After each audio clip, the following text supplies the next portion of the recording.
Oke, teman-teman. Kita lanjut lagi ya. Nggak apa-apa sambil menunggu teman-teman yang lain. Oke. Sebentar, izin saya share screen lagi ya.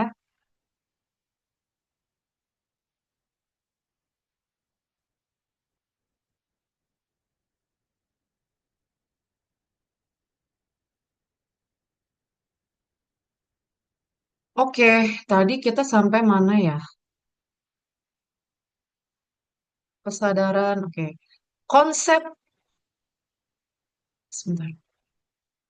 Konsep mikroekonomi yang relevan, utility maximization dengan variabel keberlanjutan, green consumer behavior.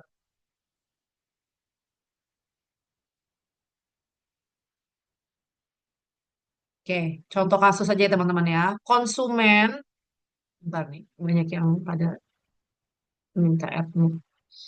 Konsumen memilih produk dengan, ya ini, eco-label di e-commerce. Meskipun harganya sedikit lebih mahal ya teman-teman. Eh, Penggunaan aplikasi carbon footprint tracker dalam keputusan konsumsi teman-teman. Ya, sekarang tuh karena digital berkelanjutan ya. Ingat berkelanjutan tuh concern terhadap lingkungan, melindungi alam ya, cinta bumi gitu loh teman-teman. Nah, makanya sekarang tuh trennya konsumen tuh suka banget sama produk-produk yang eco label kayak misalnya contohnya eh apa misalnya dari bahan apa daur ulang misalnya ya untuk packagingnya misalnya terus tidak menggunakan plastik lagi misalnya kayak gitu teman-teman ya terus penggunaan aplikasi carbon footprint tracker itu tuh eh, contohnya lagi ya teman-teman ya kayak misalnya produk apa tuh produk yang mereka itu biar tidak nyampah ya kayak produknya Apple, iPhone, mereka tuh tidak memberikan kepala charger lagi ya teman-teman ya. Jadi pas pada saat kita beli itu tuh paling cuma dikasih kabelnya aja, tidak dengan kepala chargernya. Karena apa? Karena itu bentuk salah satu mereka concern terhadap lingkungan ya, dengan tidak menyampah alat elektronik lah istilahnya seperti itu teman-teman. Oke. Perusahaan digital dan keputusan produksi berkelanjutan. Perusahaan digital menghadapi keputusan mikroekonomi ya terkait penentuan output optimal, struktur biaya digital dan investasi teknologi hijau. Teknologi aja sekarang pakai hijau ya, teman-teman ya. Teknologi hijau ya pastinya ya teman-teman ya, ya mereka tuh udah memikirkan kayak contoh misalnya servernya tidak menggunakan data yang besar, gimana caranya mereka biar bisa saving kayak gitu ya teman-teman ya. Sehingga bisa saving pembelian server kayak gitu teman-teman. Perusahaan digital tuh mereka memastikan untuk mendapatkan hasil produksi yang secara optimal dengan biaya yang apa ya teman-teman ya? Dengan biaya yang relatif rendah lah istilahnya kayak gitu teman-teman. Kayak integrasi keberlanjutan dengan keputusan produksi. Mereka tuh kita ya teman-teman ya, mereka tuh dalam melakukan apa produksi saat ini gitu ya. Kita sudah memastikan melakukan green innovation, circular economy, efisiensi energi berbasis teknologi. Nah, ini bagus-bagus nih teman-teman. Pada saat nanti teman-teman bikin skripsi, boleh nih pakai variabel ya terkait dengan integrasi keberlanjutan. Wah, ini saya juga pengen nulis nih, green innovation, circular economy, sama efisiensi energi berbasis teknologi. Contoh, teman-teman, Netflix mengoptimalkan server dan data center untuk mengurangi konsumsi energi, teman-teman. Nah, ini di nih sama sama si Netflix. Kalau misalnya ada pengguna gitu ya, ada pelanggan yang menggunakan nonton, bisa nonton film terlalu over gitu ya. Setiap hari mereka tuh nonton berapa jam. Nah, itu tuh mereka eh, apa istilahnya tuh mencatat semua transaksi pengguna seperti apa, teman-teman. Ya, nah nanti ini sebagai bahan pertimbangan juga untuk Netflix. Bagaimana caranya untuk mereka mengoptimalkan server mereka dan juga data center, teman-teman, untuk mengurangi konsumsi energi. Oke. Unilever menggunakan data analytics untuk mengurangi limbah produksi.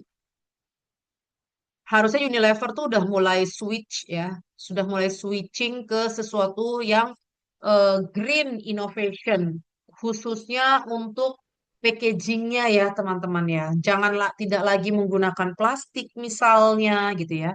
Kayak Ajinomoto itu kan mereka udah pakai apa kertas ya untuk ini mereka tuh katanya sih, tapi saya belum pernah lihat juga sih ya.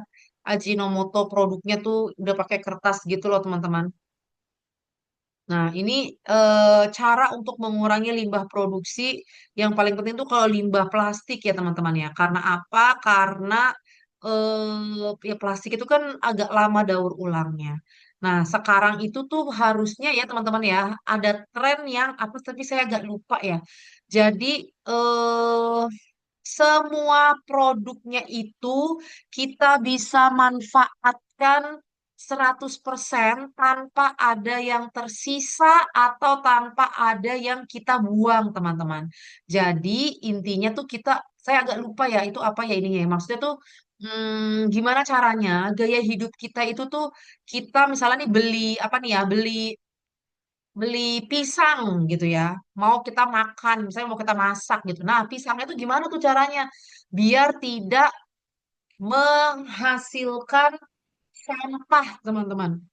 Kayak misalnya ya kulitnya berarti harus diberdayakan, nih kita bikin apa. Jadi pokoknya intinya tuh semua apa produk yang kita beli yang apa kalau apa namanya? Kalau terkait dengan apa produknya itu tuh harus benar-benar tuh habis untuk dimanfaatkan teman-teman.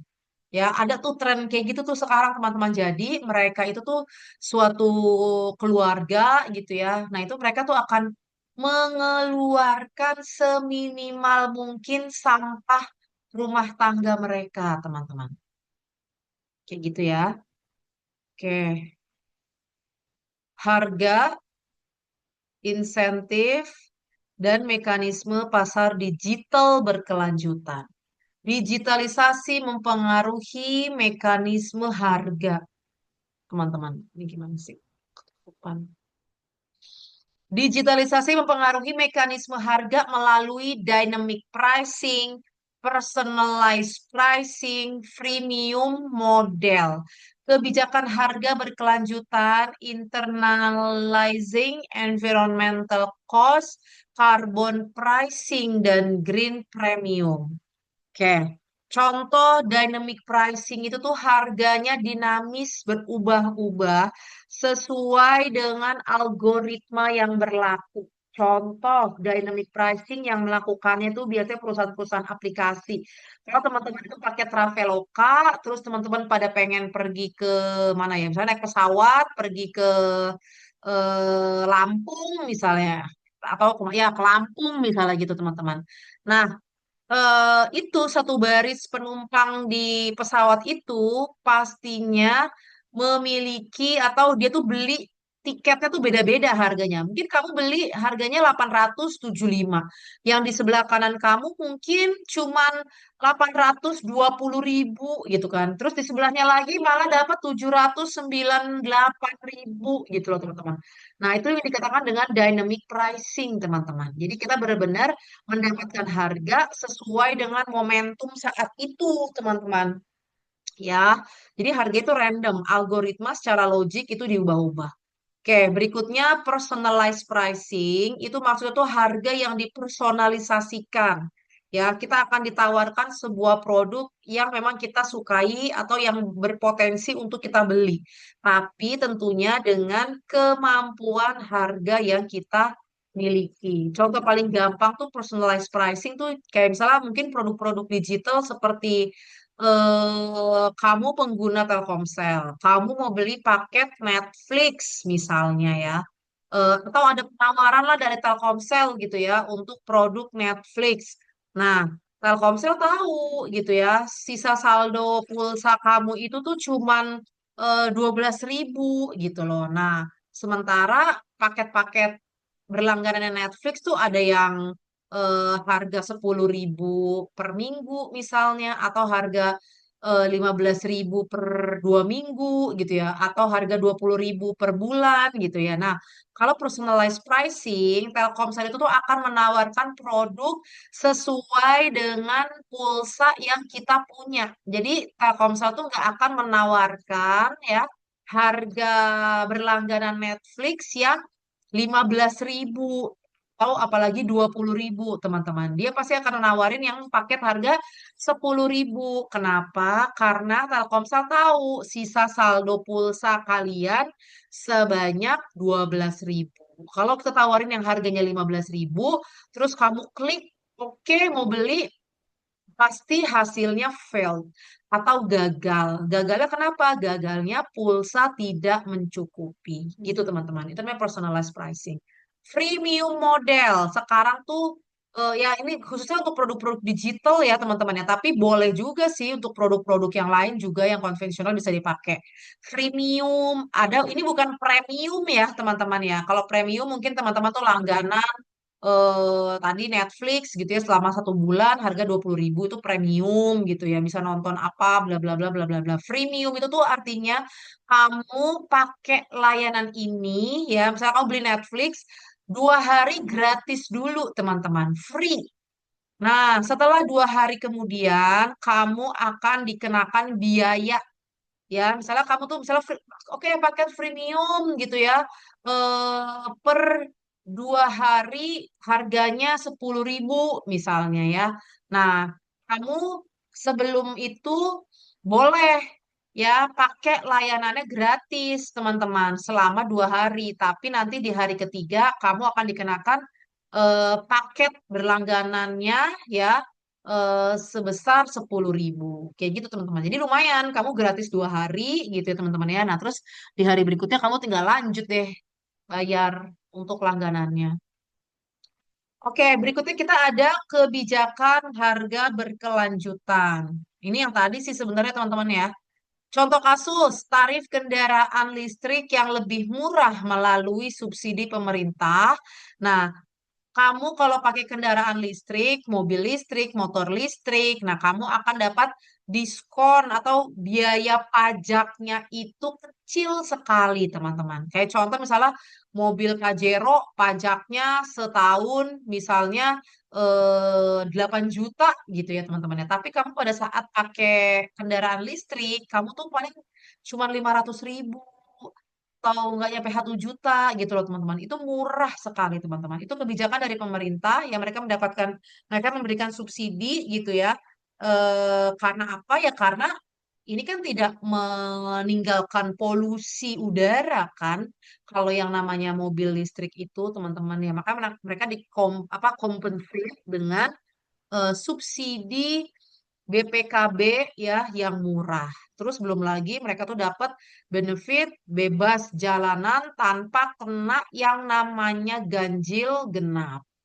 Oke, contoh kasus lainnya, platform ride hailing memberikan insentif penggunaan kendaraan listrik. Maka udah banyak tuh teman-teman ya, kayak Grab, Gojek, itu mereka tuh menyediakan atau menyewakan motor listrik untuk dipakai driver-driver itu. Jadi drivernya nggak perlu beli motor teman-teman ya, cukup sewa sama Gojek ya, kendaraan motornya teman-teman ya. Kendaraannya apa? Kendaraannya motor listrik. Jadi banyak benefit-benefit tuh teman-teman ya. Pada saat apa driver itu tuh menggunakan kendaraan listrik. Jadi insentifnya banyak.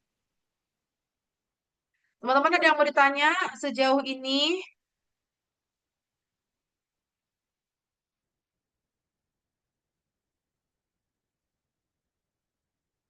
Aman nggak Aman, teman-teman? Ibu. Aman ya.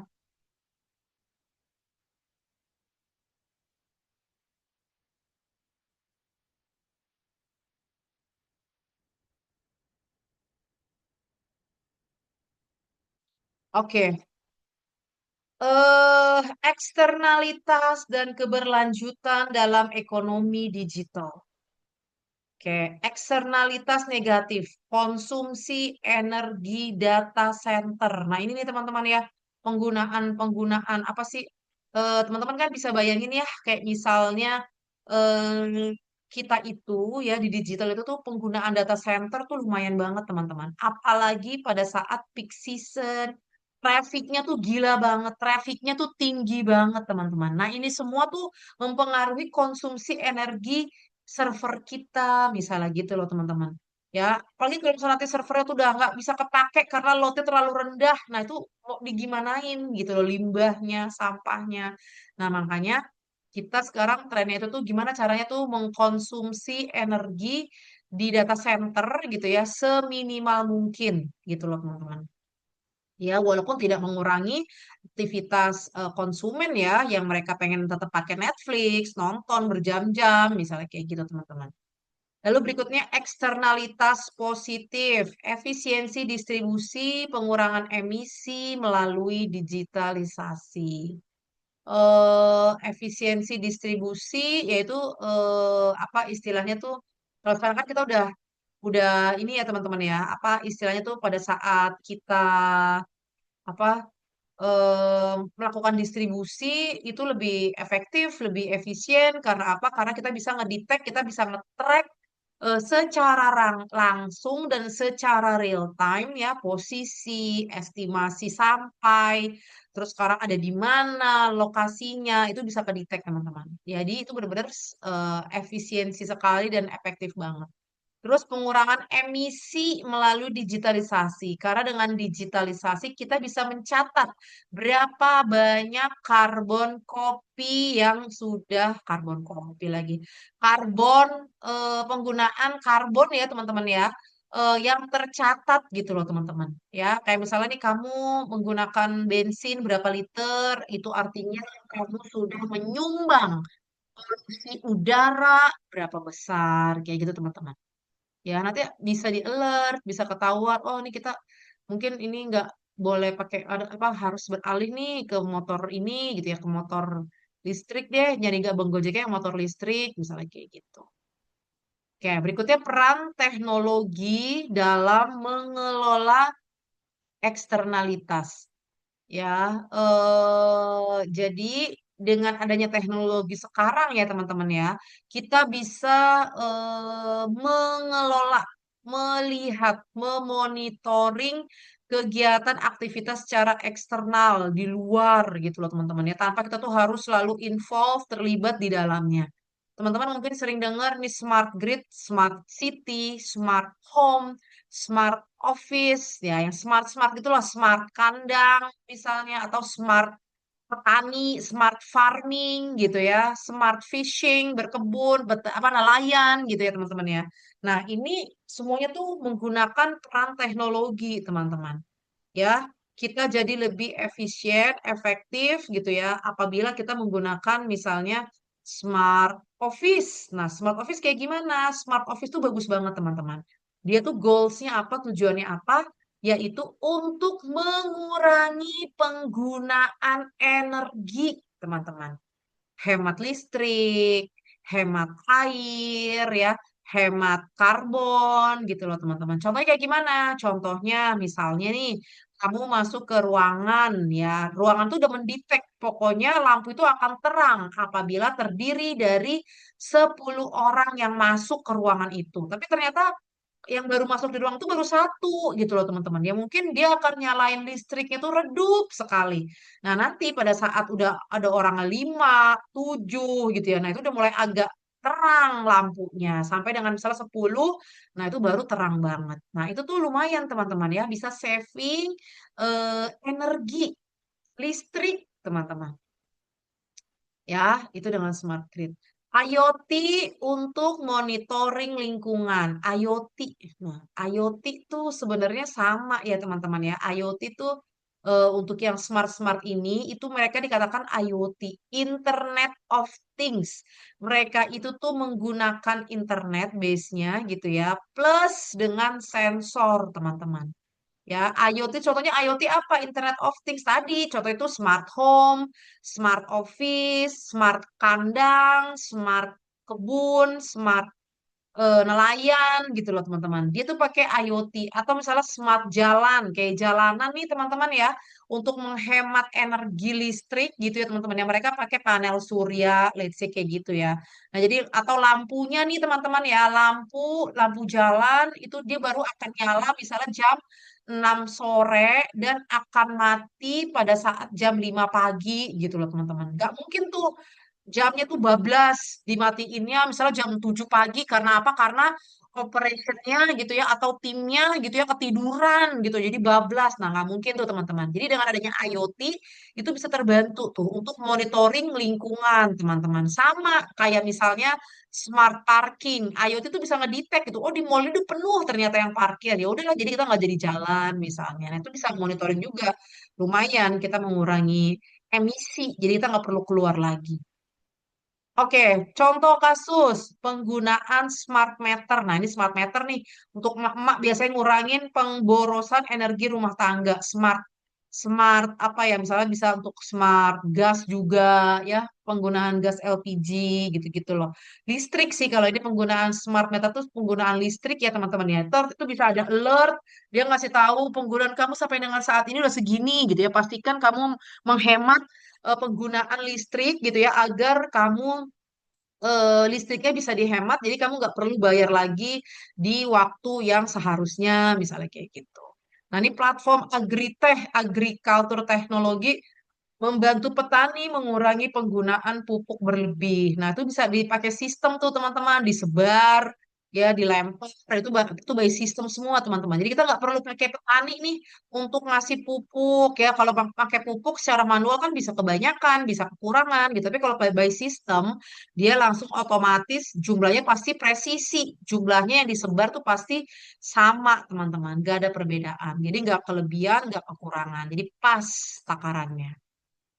Oke, berikutnya kita ke regulasi pasar digital dan keberlanjutan lagi. Keberlanjutan terus ya teman-teman ya. Oke, kebutuhan regulasi mikroekonomi digital. Regulasi ya, perlindungan konsumen, persaingan usaha sehat, perlindungan data pribadi. Yang namanya digital, produk digital, kita harus melindungi konsumen kita, ya, persaingan usaha yang sehat, perlindungan data pribadi. Kalau perlindungan data pribadi mah gampang ya. Sekarang tuh semua web kita udah diatur dengan undang-undang perlindungan data pribadi, teman-teman. Jadi semua web-web, kalau teman-teman tuh buka web apapun, pasti diminta cookie setting ya atau privacy policy itu memang kewajiban mereka untuk memake sure kita sebagai pengguna aware nggak ya. Nanti kan mereka tuh pengen pakai data-data kita teman-teman ya, tapi pastinya datanya memang nggak disebarluaskan, tapi data tersebut hanya digunakan oleh kepentingan mereka sendiri. Nah, itu nah apa pasti eh, kalau website pasti seperti itu. Persaingan usaha sehat gitu ya teman-teman. Nah, itu tuh gimana caranya kita memastikan apa harga yang enggak semena-mena gitu ya. Persaingannya sehat lah istilahnya kan kalau e-commerce, marketplace kita udah nggak bisa ya teman-teman ya. Persaingannya tuh ketat banget teman-teman. Jadi pada saat kita itu tuh nurunin harga yang nggak bisa gede-gede juga gitu loh teman-teman. Ya itu ntar pasti bakal diatur lah ya istilahnya ya. Bakalan apa istilahnya tuh ya gimana caranya untuk persaingan biar lebih kompetitif. Nah, kalau perlindungan konsumen ya ini ya teman-teman ya. Biasanya tuh kalau teman-teman tuh mau beli sebuah produk gitu ya, pasti bakal diminta tuh sama penjualnya biasakan menjadi pembeli yang hebat. Maksudnya pembeli yang hebat tuh pembeli yang rajin baca, mau baca dulu gitu ya, biar nggak salah persepsinya gitu ya. Jadi pada saat kita beli, kita udah tahu nih, oh ini ternyata beli handphone nggak dapat headset gitu ya. Terus, oh ini kita kalau beli handphone nggak dapet apa screen savernya misalnya kayak gitu teman.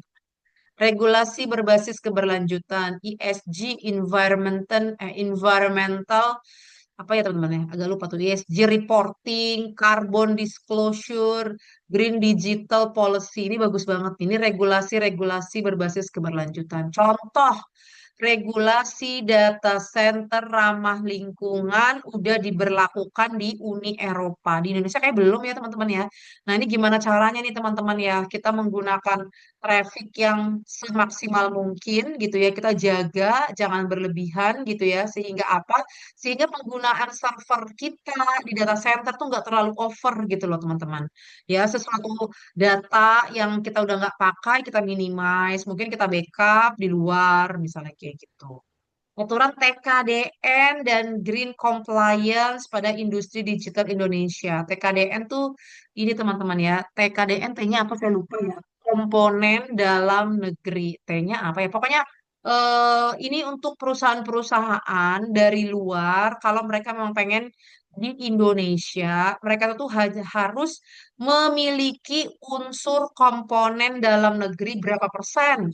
Nah, misalnya kayak produk handphone Oppo.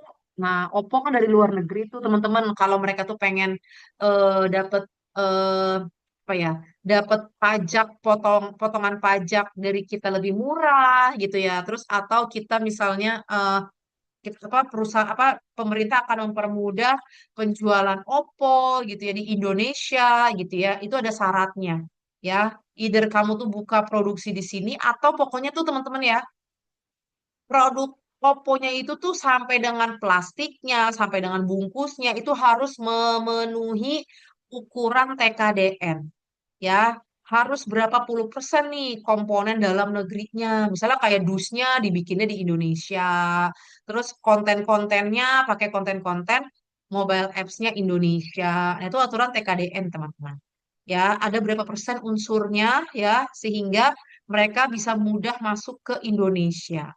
Jadi bukan cuma jualan doang, ya, tapi bukalah apa pabrik biar untuk menyerap tenaga kerja gitu ya. Kayak gitu teman-teman. Oke, berikutnya kita ada UMKM digitalisasi dan keberlanjutan lagi nih teman-teman. Digitalisasi membuka akses pasar bagi UMKM, penurunan biaya masuk pasar, akses pembiayaan digital, ya. Penurunan biaya masuk pasar, kamu pengen jualan nggak perlu buka ruko, kamu nggak perlu buka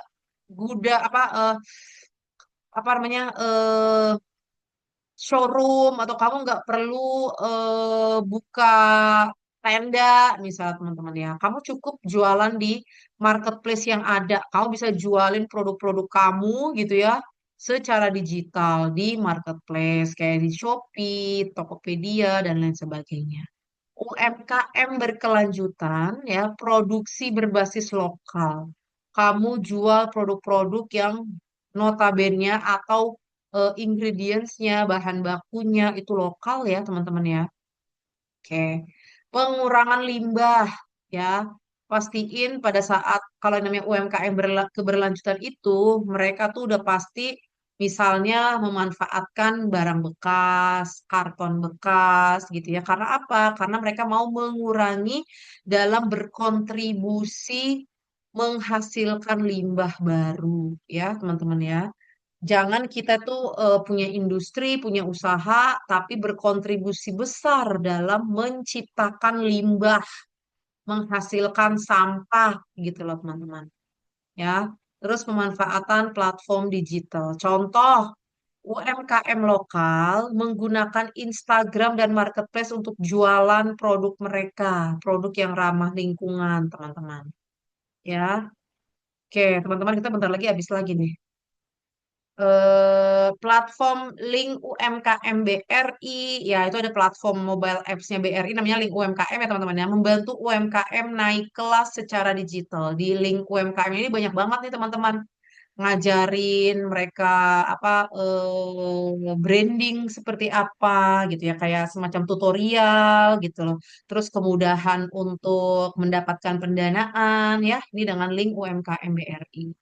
Oke, tantangan dan peluang mikroekonomi digital berkelanjutan. Tantangannya kesenjangan digital, karena nggak semua orang itu tuh handal dalam yang namanya digital. Pasti ada resistensinya. Dominasi platform besar ya. Kalau kita tuh ini ya pastilah kita akan sulit bersaing dengan Tokopedia, Grab ya, karena memang dominasi platform yang udah besar. Kalau kita pengen bikin produk yang sama. Greenwashing tuh ini banget ya teman-teman ya. Sekarang juga lagi ngetren ya greenwashing tuh istilahnya karena kan sekarang orang-orang pada pengen semuanya tuh eco-friendly ya, labelnya tuh eco-friendly gitu ya teman-teman ya. Semua itu dari bahan-bahan yang tidak menyakiti alam. Nah, greenwashing itu tuh istilahnya tuh pencitraan seolah-olah produknya itu ramah lingkungan gitu ya. Terus menggunakan bahan-bahan aman ya dari dari perusahaan lingkungan. Nah, itu namanya greenwashing, teman-teman. Oke, peluangnya apa? Inovasi model bisnis hijau, efisiensi biaya jangka panjang, peningkatan kesejahteraan sosial.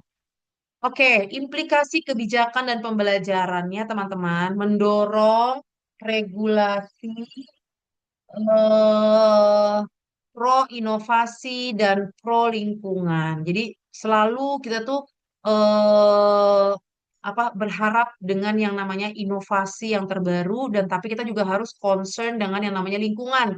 Itulah yang namanya kita belajar inovasi ekonomi berkelanjutan. Kenapa nih? Ada absen. Nanti saya absen ya. Oke, oke. Implikasi bagi perusahaan, keunggulan kompetitif melalui strategi digital berkelanjutan. Terus bagi konsumen, konsumen sebagai agen perubahan melalui pilihan konsumen. Mereka itu tuh sekarang yang tadi saya bilang, trennya itu tuh mereka pengen yang cinta lingkungan, care, peduli terhadap sesama, masyarakat gitu ya teman-teman ya. Tidak menyakiti alam. Oke, kesimpulannya, mikroekonomi digital berkelanjutan menekankan efisiensi pasar ya, teman-teman ya. Efisiensi pasar dengan mereka menggunakan teknologi. Perubahan perilaku konsumen dan perusahaan saat ini ya, teman-teman ya. Konsumen tuh kita udah pengennya yang tadi eco-friendly, ramah lingkungan dan lain sebagainya. Nah, perusahaan juga mensupport ya dengan memberikan kebijakan subsidi-subsidi gitu ya yang memang diberikan kepada kita gitu ya masyarakat yang memang concern dengan eh, lingkungan termasuk TKDN itu juga dari pemerintah ya teman-teman ya pemerintah yang menentukan peran regulasi dalam menjaga keseimbangan pasar dan lingkungan yang tadi teman-teman ya peran regulasinya itu yang kayak contohnya misalnya undang-undang perlindungan data pribadi gitu ya bagaimana caranya untuk menciptakan persaingan sehat dalam menetapkan harga kayak gitu teman-teman. Integrasi digitalisasi dan keberlanjutan bukan hanya tuntutan moral, tapi strategi ekonomi rasional jangka panjang. Oke, integrasi ini ya secara digital memang dipersiapkan untuk long term ya teman-teman yang nggak ada tuh digital itu tuh hanya untuk 1 tahun, 2 tahun, 5 tahun aja teman-teman. Pasti tentunya sustain, berkelanjutan teman-teman. Ya, oke demikian teman-teman untuk materi kita hari ini. Terima kasih banyak untuk teman-teman semua yang udah pada hadir. Nanti saya absen ya. Tadi saya udah capture-capture teman-teman ya. Thank you banget atas kehadiran teman-teman semua. Saya minta maaf mungkin kita melakukan perkuliahan secara online ini ya teman-teman. Teman-teman sebelum habis ada yang mau ditanyakan nggak? Enggak, Bu. Kenapa Bayu? Izin bertanya masih ada waktu nggak Bu? Sebentar lagi sih. Tadi Mengenai udah. Kenapa? ya agak panjang sih pertanyaannya. Oh, Waktunya kenapa cukup nggak Bayu? ya, Bu? Nggak cukup. Kenapa Bayu? Oh, Yang singkat aja. ya mau nanya ini tentang apa ya keberlanjutan perusahaan ya. Jadi Sustainability. secara Ya. ideal kan perusahaan itu mengharuskan untuk apa istilahnya ekologinya ada gitu ya untuk berkelanjutan. Maksudnya apa istilahnya? Peduli terhadap lingkungan, tetapi kenapa di Indonesia sendiri kayak perusahaan pertambangan, perusahaan energi lah khususnya Hmm. eh, banyak gitu ya yang tidak menerapkan keberlanjutan. tetapi mereka betul, ya maksudnya ya masih tanda tanya gitu. Padahal kan secara logika untuk mengembalikan ekosistem secara semula ini kan akan berkelanjutan sehingga yang untung ya mereka sendiri kan. Jadi bakal terus betul. berlanjut Iya, perusahaannya. Tetapi mengapa regulasi yang begitu banyak ya masih kita lihat ya banyak berita-berita muncul itu betul. diakibatkan oleh yang kayak pertambangan Oknum ya. yang Iya. tidak ya tidak ini banyak sih Bu. Iya, Ya itu contoh semua. paling ya, contoh paling konkret itu yang kemarin ya, yang kasus sekarang tuh dan itu bukan cuman yang di kejadian kemarin yang di Aceh gitu ya. Di Aceh, di mana lagi tuh di Medan yang kemarin lah kejadian-kejadian yang luar biasa di Sumatera itu ya, Ya, di Aceh, Sumatera. Padang. Nah, itu kan bagaimana ya istilahnya ya, kita tuh sekarang tren anak muda, konsumen kita gitu ya, mereka tuh udah seneng lah untuk mereka tuh care terhadap lingkungan. Contoh misalnya ya, yang kayak tadi, yang Ajinomoto, mereka tuh udah nggak mau berkontribusi terhadap limbah plastiknya. Makanya tuh mereka bikin kayak Royco-nya itu tuh udah pakai kertas misal. Jadi walaupun nanti dibuang itu apa istilah tuh terurainya akan lebih cepat dibandingin dengan plastik. Terus sama apa lagi tuh teman-teman? Kayak contoh misalnya ya le mineral misalnya le mineral tuh mereka ngasih tahu oke tadi masukin ke sini kita ada bank sampahnya nanti kita daur ulang jadi sepatu jadi ini gitu ya memang kan butuh waktu ya untuk mengeduket masyarakat gitu ya teman-teman ya. Karena sebenarnya tuh intinya ya harapannya tuh industri ini nih mereka bisa apa ya istilahnya ya bisa kok bisa fokus gitu ya gimana caranya tuh biar nggak menghasilkan berkontribusi terhadap apa limbah sebenarnya kayak gitu ya. Nah kan selain itu kan ada lagi nih gimana cara ini biar kita bisa menjaga anak cucu kita biar lebih aman gitu ya hidupnya terjamin persediaan air kan terus ada gitu ya teman-teman ya. Nah itu kan nanti kita harus merawat mereka. Kayak contoh nih teman-teman ya, kita aja tuh itu udah lama banget dari tahun 90, 2000 awal itu tuh teman-teman, kita udah menghindari karena ada edukasi kan ya. Kita nggak boleh tuh pakai foam spray yang itu loh teman-teman ya. Ada kan ya yang zaman dulu tuh yang spray yang ini itu karena bisa menimbulkan efek gelas kaca. Kalau dengan efek gelas kaca itu kan bisa apa? Itu bisa bukan mengurang, bisa mengakibatkan apa teman-teman aduh saya lupa lagi yang ini loh lapisan ozon kita tuh akan semakin menipis karena apa ya tergerus oleh itu gitu loh. Kalau lapisan ozon udah menipis itu kan nanti akan warm global ya pemanasan secara global. Apa sih efek dari pemanasan secara global?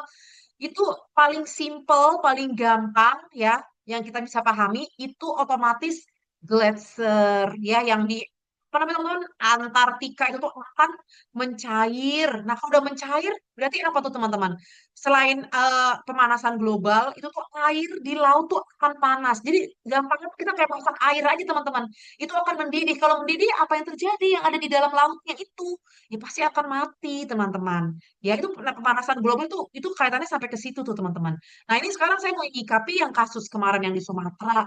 Itu gimana bisa pohon-pohon itu tuh ditebang-tebangin. Karena kan pohon itu teman-teman kita miaranya, ngihidupin itu tuh bisa numbuhinnya itu bisa sampai puluhan tahun teman-teman. Itu bisa lama. Tapi kan kemarin ada statement ya, pemerintah juga agak-agak nggak terbuka gitu, agak-agak nggak open gitu ya teman-teman ya.